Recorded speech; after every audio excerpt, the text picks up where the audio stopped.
নমস্কার বন্ধুরা, আমার চ্যানেল সৌভাগ্য থেকে আপনাদের সকলকে অনেক অনেক আপ্যায়ন করলাম।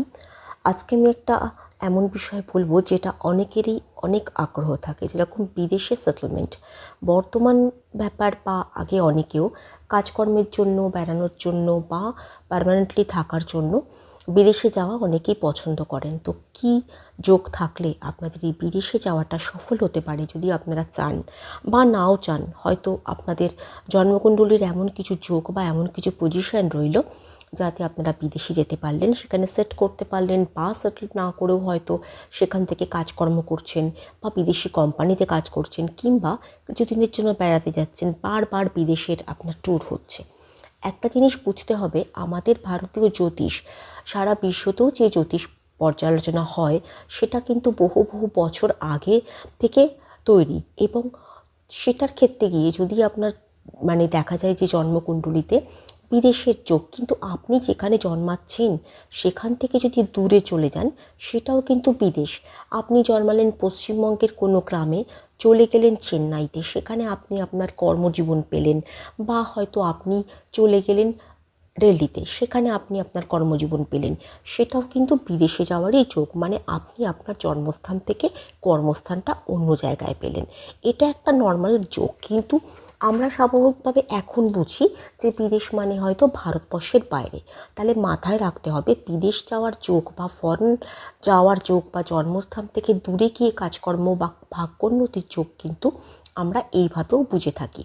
আমাদের বাড়ি, পরিবার, এগুলো আমরা 4th হাউস থেকে দেখি। তো 4th হাউসের ওপর ডিপেন্ড করে অনেকটাই আমরা আমাদের জন্মস্থান থেকে দূরে গিয়ে কর্ম পাবো কিনা। প্রথমত, যদি দেখা যায় যে 4th হাউসের যে স্বামী, 4th হাউসে যে লগ্নপতি বা সেখানকার যে কর্তা, সে হয়তো 12th হাউসে গিয়ে বসে আছে, তাহলে কিন্তু তার বিদেশ যাত্রা, বিদেশে গিয়ে কাজকর্ম করা, কিংবা যেরকম বললাম যে জন্মস্থান থেকে বেশ কিছু দূরে গিয়ে ভাগ্যোন্নতি হতে পারে। 12th হাউসটা দ্বাদশতম ঘর আমাদের জন্মকুণ্ডলিতে নির্দেশ করে আমরা বিদেশে যেতে পারবো কি না পারবো। যদি খুব ভালো অবস্থানে সেখানে রাহু থাকে, তাহলে খুব বেশি মুভমেন্ট হয়। কেন, রাহু একটা এমন মুভেবল প্ল্যানেট যে আমাদেরকে এক জায়গায় বসতে দেয় না, সর্বসময় একটা যেন পায়ে চাকা লেগে থাকে। অতএব সর্বসময় যে রাহু খারাপ তাও নয়, কিছু কিছু সময় রাহু আমাদের যথেষ্ট ভালো ফল দেয়। এর আগেও আলোচনা করেছি আমাদের ফাটকা লাভ, সে সমস্ত ক্ষেত্রেও কিন্তু রাহু ফল দেয়। তো বিদেশে যাওয়ার ক্ষেত্রে বা সেখানে কাজকর্ম করার ক্ষেত্রে রাহু প্রচণ্ডভাবে আমাদের সাহায্য করে। যদি আপনার 12th হাউসটা দেখতে হবে, তাহলে 12th হাউসে যদি রাহু থাকে আপনার প্রবল যোগ। এবারে যদি 4th হাউসের যে কর্তা, ধরুন 4th হাউসে আপনার স্বামী রয়েছে, যে সে হচ্ছে অধিপতি গ্রহ, সে হয়তো মঙ্গল কিংবা শুক্র, সেটা গিয়ে আপনার বসে রইল 12-এ, আপনার অবশ্যই বিদেশ যাওয়ার যোগ আছে। এবার ধরুন আপনার 8th হাউস, 8th হাউসটা কিন্তু পুরোপুরি অষ্টম ঘরটা নির্দেশ করে আমাদের ডেফিনেটলি অনেক কিছু। এক একটা ঘর আমাদের অনেক অনেক কিছু নির্দেশ করে।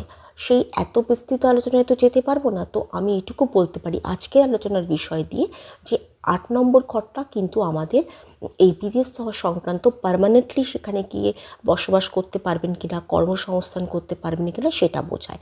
এবার যদি 8th হাউসের কর্তা যদি সে গিয়ে 12th হাউসে বসে থাকে, ধরুন 8th হাউসের কর্তা আপনার স্যাটার্ন, সে গিয়ে 12th হাউসে বসে আছে, তাহলে আপনি পার্মানেন্টলি বিদেশে থাকতে পারবেন। সেখানে কর্ম উপার্জন বা সেখানে আপনি বৈবাহিক সূত্রে গেলেন, যাই হোক, সেখানে আপনি পড়তে গিয়ে সেখানে আপনি থেকে গেলেন, এগুলো হতে পারে। এবার আপনার 4th হাউসের বলেছি কর্তা যদি আপনার 12-এ থাকে, আবার লগ্ন প্রথম যে ঘরটা আমাদের, যেখান থেকে আমরা কাউন্ট শুরু করি জ্যোতিষে, সেই প্রথম ঘরেরও যদি অধিপতি 12th হাউসে চলে যায়, তাহলেও কিন্তু বিদেশ যাওয়ার যোগ প্রবল হয়।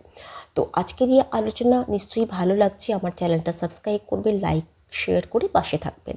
আরও কিছু যোগ বলবো যেগুলোর সাহায্যেও আমরা বুঝতে পারি যে আমাদের কার কার বিদেশে যাওয়ার, বেড়াবার যোগ বা বিদেশে গিয়ে সেটেল করার যোগ, বা অনেকে কাজকর্ম করতে যান বা বিদেশে বেড়াতে যেতে চান, হবে কি না।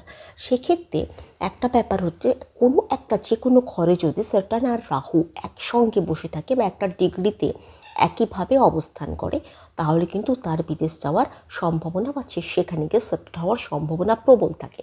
যদি দেখা যায় যে 12th স্যাটার্ন রয়েছে, শনি মহারাজ সে ডিলে, কেননা 12-এ আমরা জানি যে সেটা বিদেশের যোগ অবশ্যই, কিন্তু স্যাটার্ন যেহেতু একটু সব কিছুতে ডিলে করে দেয়, সো সেখানে আপনার যেতে ডিলে হবে, আপনার হয়তো বারবার ভিসা ক্যান্সেল হচ্ছে বা কোনো রকম ঝামেলা আসছে, কিন্তু যখন আপনি ওখানে গিয়ে পৌঁছবেন কোনো কাজের ক্ষেত্রে, তখন দেখা যাবে ওখানে আপনাকে শনি মহারাজ সেটেল করে দিল। এটা হয়। এবার ধরুন মঙ্গল, বুধ, রাহু একই সঙ্গে আপনার বসে আছে কোনো একটা ঘরে, সেক্ষেত্রেও কিন্তু আপনার বিদেশ যাওয়ার যোগ প্রবল। আর একটা তো বললাম, সেটা রাহু আর স্যাটার্ন যদি একসঙ্গে বসে। আর একটা হচ্ছে আমাদের কর্ম, আমরা দেখি দশম ঘর থেকে আমরা দেখতে পাই। এই দশম ঘরের ধরুন যে অধিপতি, সে আবার 12-এ গিয়ে বসে আছে, মানে কর্মটা আমাদের বিদেশে দিয়ে দিল, সেক্ষেত্রেও কিন্তু মানুষ বিদেশ যাত্রা করতে পারে। তাহলে আজকের আলোচনা নিশ্চয়ই সবাই খুব আনন্দ সহকারে উপভোগ করেছেন। ভালো থাকবেন, সঙ্গে থাকবেন, নমস্কার।